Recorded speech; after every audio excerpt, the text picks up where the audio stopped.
Bienvenidos a Lo cotidiano se tuercen. Dicen que los perros son el mejor amigo del hombre porque poseen una lealtad incondicional, una pureza que nosotros perdimos hace mucho.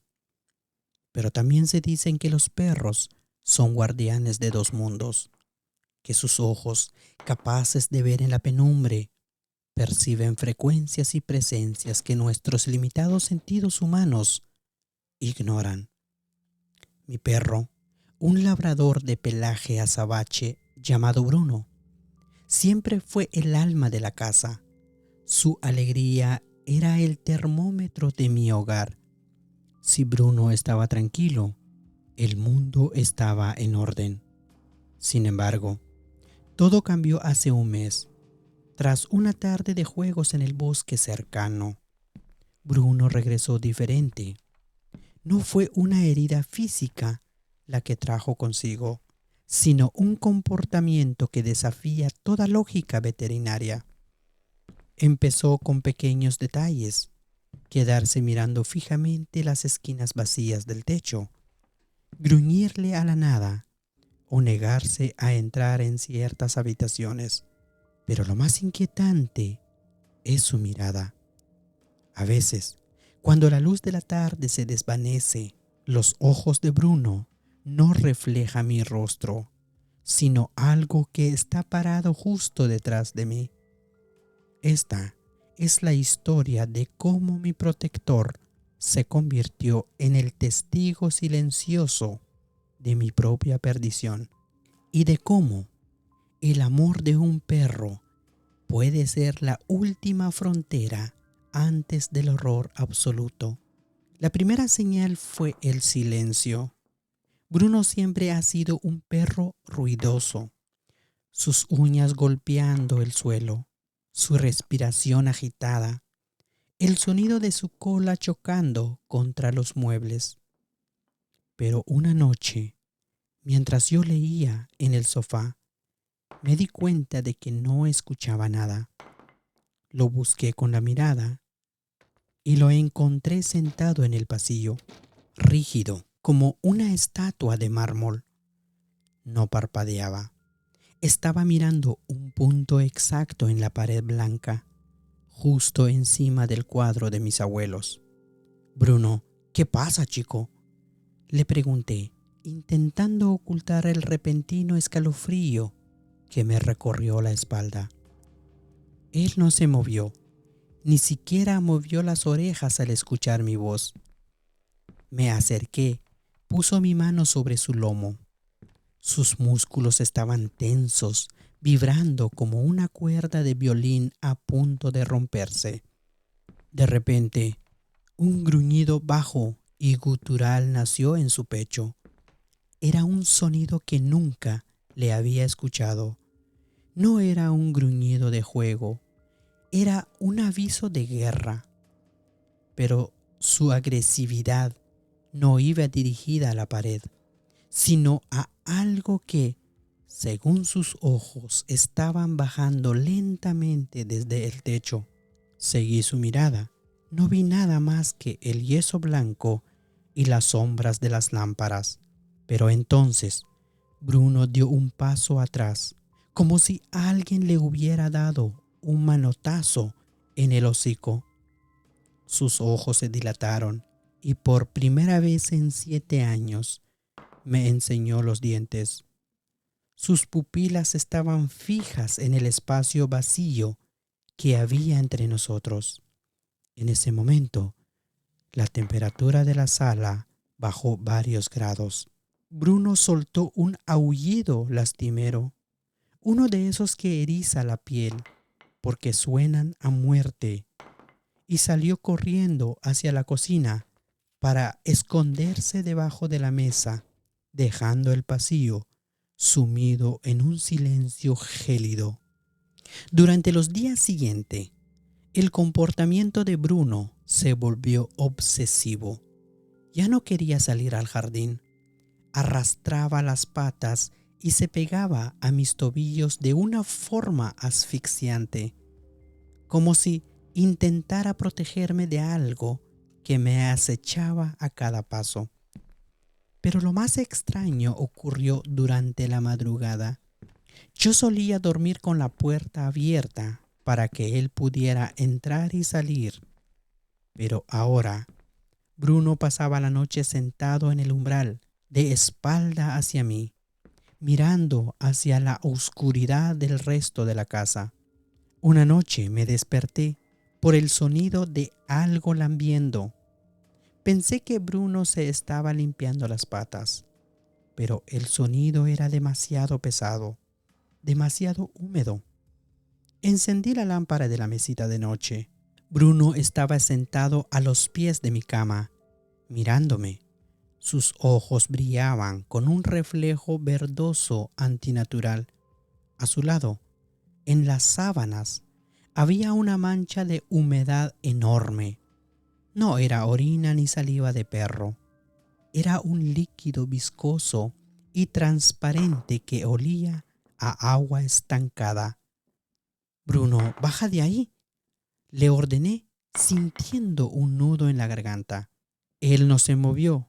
En cambio, empezó a emitir un sonido que parecía un intento humano de hablar, un gemido rítmico que subía y bajaba de tono.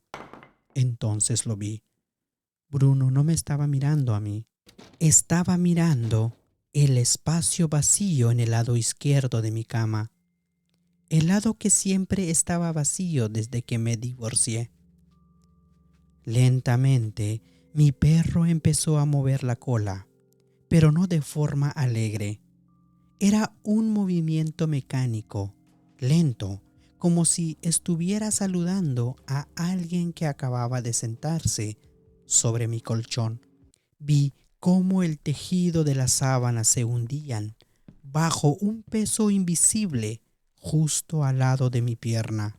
Bruno se acercó a ese espacio vacío y empezó a lamer el aire con una devoción perturbadora, mientras sus ojos se llenaban de un terror que su cuerpo se negaba a procesar.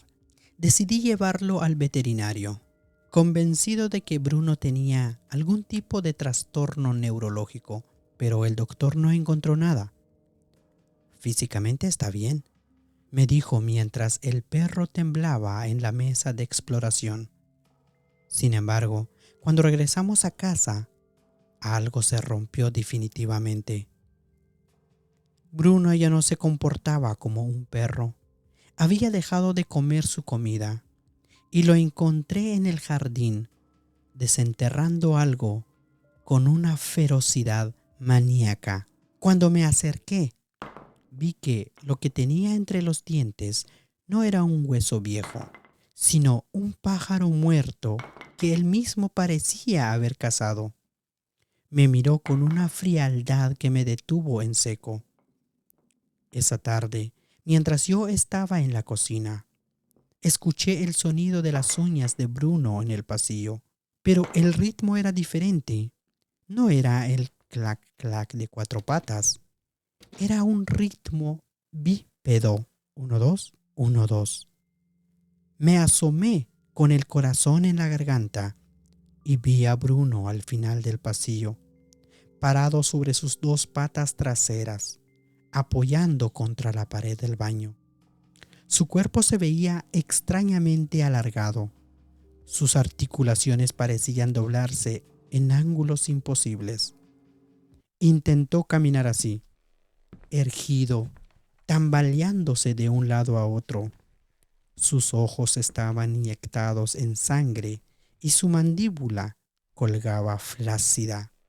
Al verme, soltó un cuchillo que sonó casi como una risa histérica y volvió a ponerse a 4 patas con un crujido de huesos que me hizo querer vomitar. No era Bruno.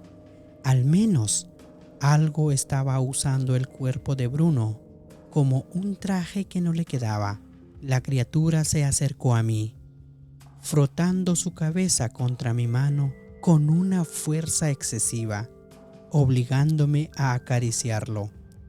El pelaje se sentía áspero, como si debajo de la piel no hubiera carne. sino algo seco y fibroso. Esa noche, por primera vez, cerré la puerta de mi habitación con llave. El encierro no sirvió de nada. A través de la madera de la puerta, escuchaba a Bruno respirar. Una respiración pesada, humana, llena de flemas. No ladraba, no gemía, simplemente estaba ahí, esperando. Decidí revisar las cámaras que instalé tras los incidentes con el vecino del quinto piso, pensando que quizás el edificio seguía infectado.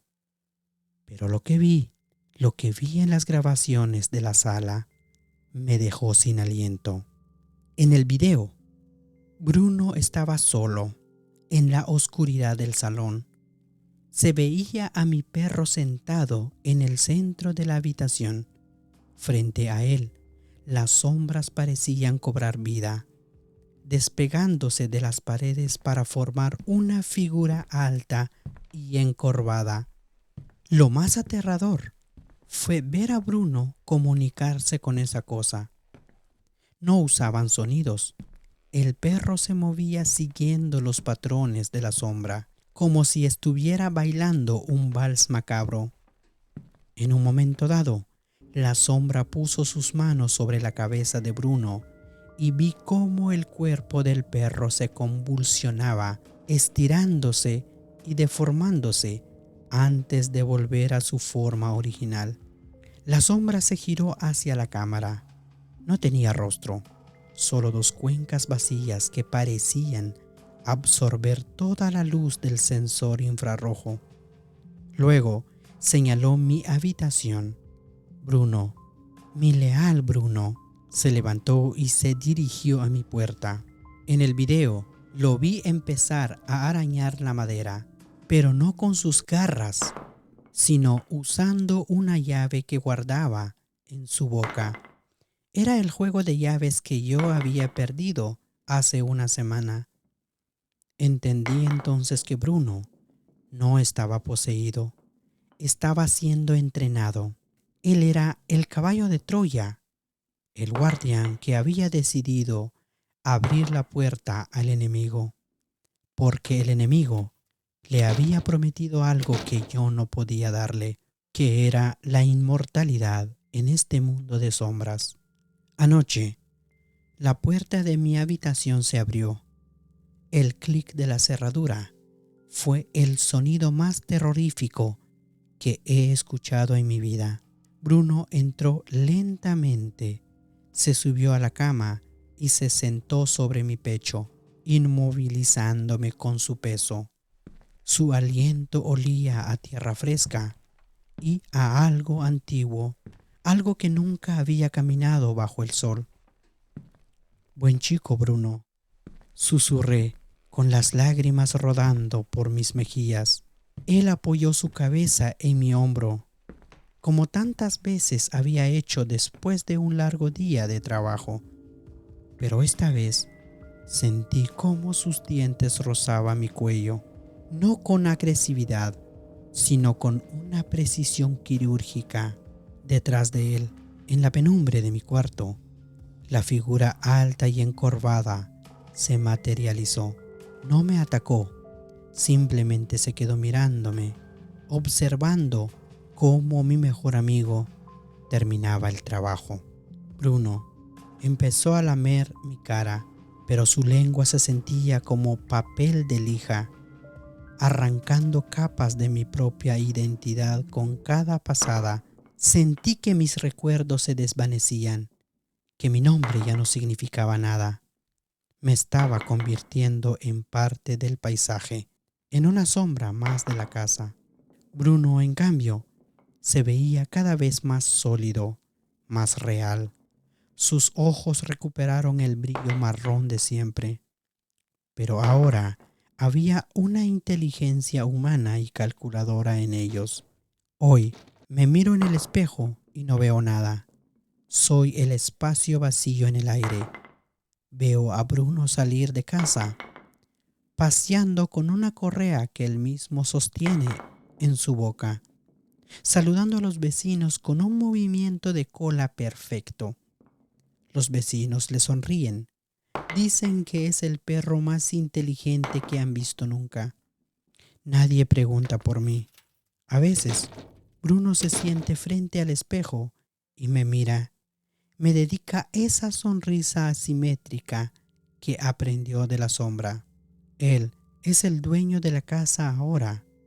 Ahora yo solo soy el perro que ladra del otro lado del umbral, esperando que alguien, algún día, me escuchen a través de las paredes.